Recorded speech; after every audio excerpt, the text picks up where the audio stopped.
Susan, by the way, you look great today. All right. Steven, how's my tie? Mark, we're live. Okay. Welcome back to BB News, where the stories are hot and the ratings are low. I'm your host, Mark Baxter. Today, we'll be joined by two professors in philosophy, Dr. Guggenheim and Dr. Pepper, to discuss the religion of Confucianism and to specifically focus on the intellect of learning. Now, I realize these are not traditional topics discussed on this program, but the producers asked that we cover this, so let's see how it goes. Maybe we'll even learn something today. On that note, I welcome Dr. Guggenheim, all the way from Ontario, Canada. Now, Dr. Guggenheim, could you analyze and explain the intellect of knowledge to us both? Because I have absolutely no idea what it is. I'm Mark Baxter. Yes, so essentially Confucius expresses the idea that cultivated knowledge can be more important than creativity.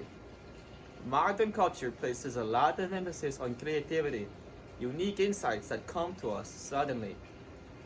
But Confucius was adamant about the importance of universal wisdom that come from years of hard work and reflection. He listed benevolence, righteousness, ritual propriety, wisdom, and integrity as the 5 constant virtues.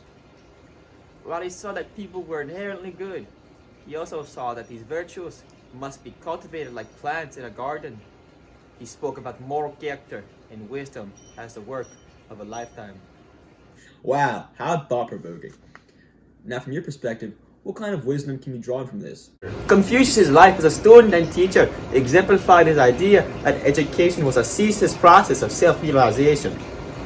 We can learn from others. In other words, we can cultivate virtue through learning and observing others' behavior. Learning from others, we are able to reflect on our own minds. Confucius' mission was to bring a moral order to an increasingly fragmented world. To him, learning not only broadened his knowledge and deepened his self-awareness, but also defined who he was. Things being investigated, the knowledge becomes complete. With knowledge being complete, thoughts become sincere. With thoughts being sincere, hearts were rectified. With hearts being rectified, their persons were entirely cultivated. Oh my lord, such wise and might I say beautiful words from Dr. Guggenheim. On that note, we thank Dr. Guggenheim for joining us, and we cut to a short commercial break. When we return, we will be joined by Dr. Pepper and explore some hard-hitting questions. Don't go anywhere, we'll be right back.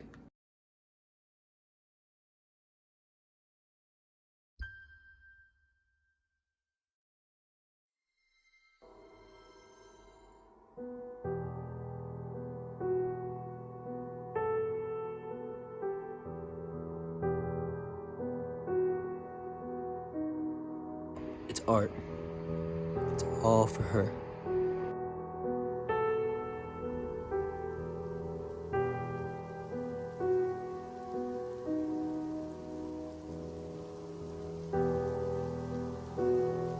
The second I find peace, I'm thrown off by my need to feel complete.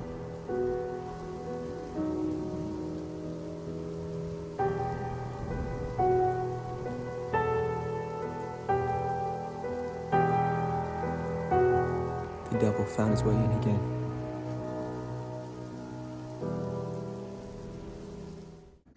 Welcome back. I'm Mark Baxter of BB News. Now joining us is Dr. Pepper.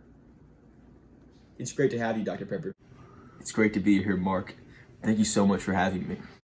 Now, Dr. Pepper, in your own words, describe to us how Confucius' intellect on learning applies to a real life. In general, knowledge is essential in all areas of life. From one's career to any general activity, one's degree of knowledge plays a large role in one's success. Of course, in reference to the ideals of Confucius, a burst of inspiration may well be what we need to start a business or redo a rough draft or reinvent our life. But if we are able to be truly honest with ourselves, we'll have to admit that we need to devote more energy to slowly changing our habits. These vices, more than anything else, prevent us from becoming a truly intelligent, accomplished, and wise person.